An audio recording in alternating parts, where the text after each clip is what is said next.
we wheel them and we turn them and we rock them and we sound them and we tempo them and laughs the rhythm sweet. Hi guys, welcome back to The Rhythm Suite. I'm your host Felicia Renee, and today we are about to hit the stage with Stacey Ann Chin. And I seriously doubt you could do that twister thing with a woman much bigger than this. That thing where I'm standing on the edge of the bath and I'm not allowed to hold onto the curtain rod and you behind me making me. Or that other thing where I'm in the kitchen and you hoist me up onto the counter by my knees and dinner is a little bit later than we planned. So welcome back guys, we're sitting here with Miss Stacey Ann Chin, who, I mean, there's so many titles. There are so many, writer, actor, just activist. Just, which one do you go by? I don't know, all of them I guess, all of them. Today I guess one. I'm just Jamaican. Perfect. So how would you say that your Jamaican roots have influenced everything that you are? I was Jamaican first, you know. The language that comes out of me is Jamaican influenced. The stories that first came out of me are Jamaican. The stories about my childhood are Jamaican. My relationship with America began because I left Jamaica. When I first came out as a lesbian in Jamaica, it was quite difficult and I was actually assaulted, and so I left and came to America to live. How did this change your Jamaicanness, if it did? I don't know if it changed my Jamaicanness so much as it made it so that I was now in struggle with who I am as a Jamaican. You know, so many Jamaicans begin with the conversation, if you're Jamaican, we don't have gay people here, so, you know, which everyone now knows that is completely different, since we have J-Flag, which is like Jamaicans who are gay and live in Jamaica, fighting the good Jamaican fight. You know, I think when I left Jamaica and came to America, I imagined that America would be this place that would, you know, receive me with open arms, and I could be, you know, free and open and gay and happy and all of that jazz, and I could date and make a family here, and it would be perfect. But being an immigrant in America is not an easy thing. It requires all the time that you have to defend who you are, make sense of who you are, and make a case for how good you are, as good as Americans, which is usually code for white American. Right. And so I feel like when I came here and I discovered, you know, the problems with racism, the problems with xenophobia, it was just a very interesting transition because, you know, you run into America, you think you're going to be, you know, you're going to find a haven, a safe haven, and what you find is like other problems. And I guess maybe that's a metaphor for life, you know, that nowhere is completely full of roses. It's never going to be exactly what you would want it to be. And maybe life isn't perfect. Maybe what you do is you make sense of the imperfections and you find beauty in them. There are some people, like myself, who just find solace in the fact, like, yes, it is not perfect outside, but you writing about these things just makes it better. How do you feel? For sure. I mean, you know, I think that myself, I mean, listening to Lorna Goodison, who is a Jamaican poet, listen to Jean Binta Breeze, listen to Linton Kwesi Johnson, listen to Muta Baruka, all of these amazing Jamaican voices who have gone and taken their Jamaican stories and, you know, made global art of them. They inspired me to become a person who would speak out for things I believe in, to write myself into history. You know, you have all these writers, all of these people who told stories that were, before they told them, they were missing from the literary canon. And so for myself, as a black Jamaican, half Chinese, half black immigrant, you know, runaway lesbian whose mother ran away and left her and father didn't claim her, and now writer, activist, playwright, I feel like what I've done is written myself into history.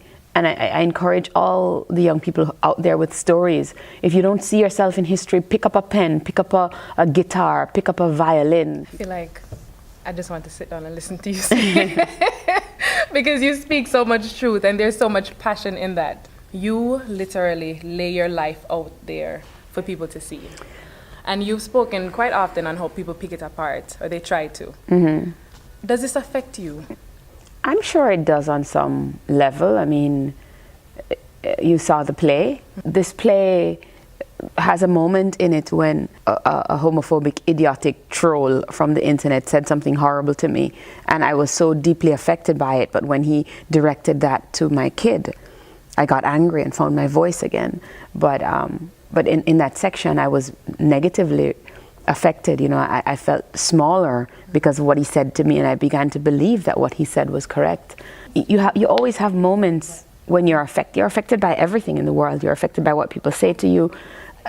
What it is that you have to plug yourself into the practice of making sure that even if you are affected momentarily, that you remember who you are at your core. You remember who you are at your center, at the very base level of yourself. That you know that you're a creature that is strong and beautiful and valuable. And so even when you are affected by voices, that there will come a moment when you will be able to find yourself and find your own voice and find the beauty in who you are and be able to claim that and not sink smaller into who they would love you to be. Now, what advice can you give to youngsters out there who they have this voice and they have this thing, but people are telling them to silence it, or they feel silence within themselves, or, what advice can you give them?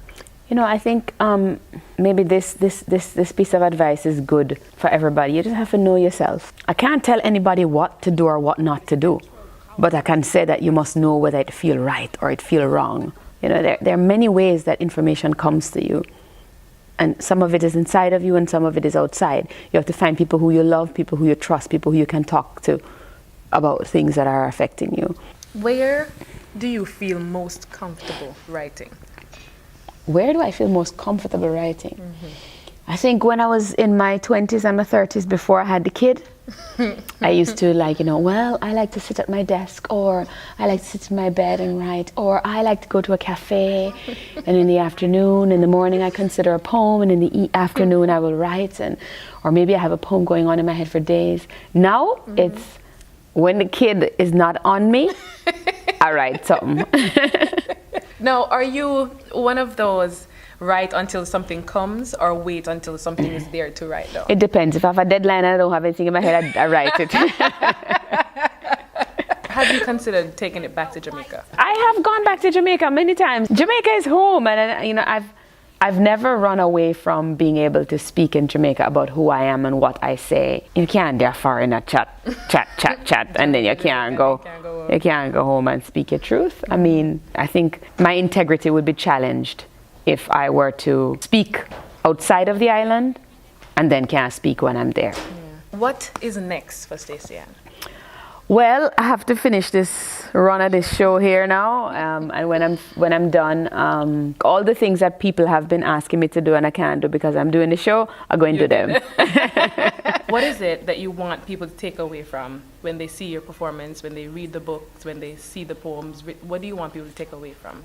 I want them to be at the same time aware that we are so different, that human beings are so different, that there's so many different versions of who we are as black women, as lesbians, as immigrants, as people of mixed race, or black people, or whatever it is.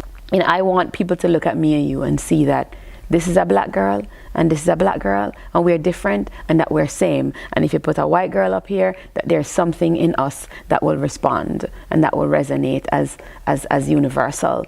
But that it doesn't mean that we have to erase the things that are different. It doesn't mean that I have to pretend to be not what I am so that you can accept me, so that you can love me, so that you can see me as beautiful. We should end now. It's getting long. Okay, all right. You want to reach over and press? Bye. Bye. This is Stacey Ann Chin, and the rhythm sweet. We'll be right back.